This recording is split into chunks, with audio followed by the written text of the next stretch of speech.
ராஜி அழுதுகிட்டு இருக்காங்க. கதிரு ராஜிய சமாதானப்படுத்துறாரு. இனிமேட்டு நான் கஷ்டப்படுறேன்லாம் நீ நினைக்க வேணாம். ஒரு நாளைக்கு 4 முறை நான் உன்கிட்ட சொல்லிட்டு போறேன் நான் கஷ்டப்படலைன்னு. இனிமேட்டு நீ படிக்கிற வேலையை மாத்திரம் பாரு. யாருக்காண்டியும் எதுக்காண்டியும் நீ கஷ்டப்படாத. உன் வேலையை பார்த்துக்கிட்டு இரு. அது போதும் எனக்கு அப்படின்னு சொல்லிட்டு போயிடுறாரு. கோமதி டெய்லி எந்திரிச்சா என்ன சண்டை வரும்னு எதிர்பார்க்கிற நிலைமைக்கு என்ன கொண்டுட்டு வந்து விட்டுருச்சுகளை இதுக 2 பேரும்னு திட்டிக்கிட்டு இருக்காங்க ராஜியையும் மீனாவையும். ராஜி எல்லார்கிட்டையும் சாரி கேக்குறாங்க. கோமதி பரவாயில்லன்னு சொல்றாங்க. மீனா கேக்குறாங்க கோமதி கிட்ட, நான் இவ்வளவு நாள் உங்க வீட்டுல பொறுப்பான மருமகளா நடந்துக்கலையா அத்தை, சொல்லுங்கன்னு கேக்குறாங்க. அதுக்கு கோமதி சொல்றாங்க, நீ பொறுப்பான மருமக தான், உன்னை மாதிரி தங்கமான மருமக கிடைக்கிறதுக்கு கொடுத்து வச்சிருக்கணும்னு சொல்றாங்க.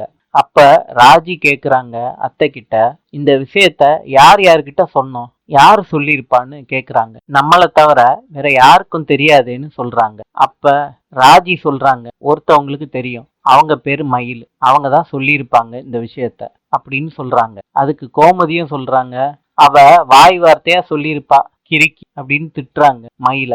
ராஜி சொல்றாங்க, இனிமேட்டு அவங்க சொல்லக்கூடாது, நான் போய் சொல்லிட்டு வரேன் அத்தைன்னு கிளம்புறாங்க. மீனாவும் கூட போறாங்க. நானும் வரேன்டி, நீங்க ஏதாவது பண்ணிட போறீங்கன்னு கோமதி சொல்றாங்க. அதெல்லாம் எதுவும் வேணாம், இங்க வந்தாதான் சண்டை பெருசாகும், நாங்க 2 பேரும் சொல்லிட்டு வந்துடுறோம்னு கிளம்புறாங்க. மயிலு அவங்க அம்மா கிட்ட பேசிக்கிட்டு இருக்காங்க.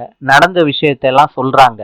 இப்படிதாண்டி ஏதாவது பிரச்சனை நீ பண்ணிக்கிட்டே இருக்கணும், உனக்கு அங்க இருக்க லேடிஸ் கூட ஒத்து வரல, அப்பனா மாமனாரையும் உன் புருஷனையும் தான் நீ கைக்குள்ள போட்டுக்கணும். இதே மாதிரி வாரத்துக்கு ஒரு பிரச்சனை கொண்டுட்டு வந்தாதான் வீட்டோட கொத்து சாவி உன் கைக்கு வரும், அப்பதான் நீ நினைச்சதெல்லாம் நடக்கும் சொல்லி 2 பேரும் சிரிச்சுக்கிட்டு இருக்காங்க. அப்ப ராஜியும் மீனாவும் வந்து நிக்கிறத மயிலு பாத்துடுறாங்க. என்ன வேணும்னு கேக்குறாங்க. ஏதாவது சொல்லணும்னா ரூம்குள்ள வந்து சொல்லிட்டு போங்கன்னு சொல்றாங்க. மீனா சொல்றாங்க ராஜி கிட்ட, வெளியே நின்று பேசினா பிரச்சனை ஆயிரும், ரூமுக்குள்ளே போய் நம்ம பேசிடுவோம்னு சொல்றாங்க. ராஜி சொல்றாங்க, இதுதான் லாஸ்ட் வார்னிங், இனிமேட்டு மாமா கிட்ட எங்களை போட்டு கொடுக்குற வேலையெல்லாம் வச்சுக்காதீங்கன்னு சொல்லிட்டு 2 பேரும் போறாங்க.